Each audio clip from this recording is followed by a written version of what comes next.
दो भाई आपस में बड़े ही श्रद्धा और स्नेहपूर्वक रहते थे। जब भी कोई वस्तु लाते थे तो एक दूसरे के परिवार के लिए आवश्यक लाते थे। छोटा भाई बड़े भाई को आदर और सम्मान की दृष्टि से देखता था। हाय गाइस, मैं हूँ शिव और ये छोटा सा प्रसंग हम सबके लिए।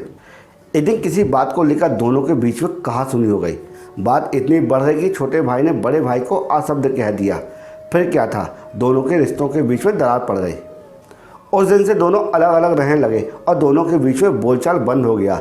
इसी तरह करके कई साल बीत गए। जब भी आमने सामने टकराते तो नज़रें बचा के यहाँ वहाँ चले जाते। कुछ वर्षों बाद छोटे भाई कन्या का विवाह आया। उसने सोचा कि आखिर बड़े बड़े होते हैं, जाके मना लेना चाहिए। अब ऐसी भी क्या नाराज़गी। वह अपने बड़े भाई के पास गया और पिछली बातों के लिए उसने पैर पकड़कर माफ़ी मांगी और कहा कि चलिए विवाह का कार्य संभालिए। लेकिन उसका भाई घर जाने के लिए साफ साफ ना ही कर दिया। अब इसी बात को लेकर छोटा भाई चिंता में रहने लगा कि बड़े भाई को कैसे मनाया जाए। अब शादी के कुछ ही दिन बचे थे तो रिश्तेदार और सगे संबंधी आना शुरू हो गए थे। तो एक संबंधी ने बताया कि तुम्हारा बड़ा भाई एक संत के यहाँ प्रतिदिन जाता है और उनका आदर और सम्मान भी करता है और उनका कहना भी मानता है। छोटा भाई उन संत जी के पास पहुंचा और पिछली सारी बातें बता दी। अपनी गलती की क्षमा याचना करते हुए एक गहरा दुख व्यक्त किया और कहा कि संत जी, आप किसी भी तरह करके मेरे बड़े भाई को मेरे यहाँ आने के लिए राजी कर दें।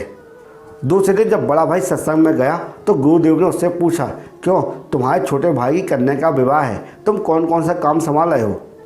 बड़े भाई ने कहा कि गुरुदेव, मैं तो शादी में जा नहीं रहा हूँ। कुछ वर्ष पूर्व मेरे छोटे भाई ने मुझे ऐसे कड़वे वचन कहे थे जो कि आज तक मेरे हृदय में कांटे की तरह खटक रहे हैं। सत्संग समाप्त होने के बाद वह आदमी संत जी के पास पहुंचा। संत जी ने कहा कि रविवार को जो मैंने प्रवचन दिया था, जरा याद करके बताओ उसमें मैंने क्या कहा था। अब बड़ा भाई बिल्कुल मौन था। काफ़ी देर सोचने के बाद उसने कहा कि गुरुदेव, मुझे माफ़ कीजिए, मुझे वो विषय याद नहीं आ रहा है। संत बोले, देखो, मेरे द्वारा बताई गई अच्छी बातें तुम्हें 8 दिन तक याद नहीं थी और तुम्हारे छोटे भाई द्वारा कहे गए कड़वे बोल जो वर्षों पहले कहे गए थे वो तुम्हारे हृदय में अभी तक चुभ रहे हैं। संत जी ने कहा कि जब तुम अच्छी बातों को याद नहीं रख सकते तो उन्हें अपने जीवन में उतारोगे कैसे, और जीवन में उतारोगे नहीं तो जीवन को सुधारोगे कैसे? फिर सत्संग आने का क्या फ़ायदा? कल से तुम मत आना, अपना कीमती समय मत बहाओ। बड़े भाई की आंखें खुली और उसने आत्मचिंतन किया और स्वीकार किया कि वो वास्तव में गलत रास्ते पर है। संत की बात सुनकर बड़े भाई की आंखें खुल गई।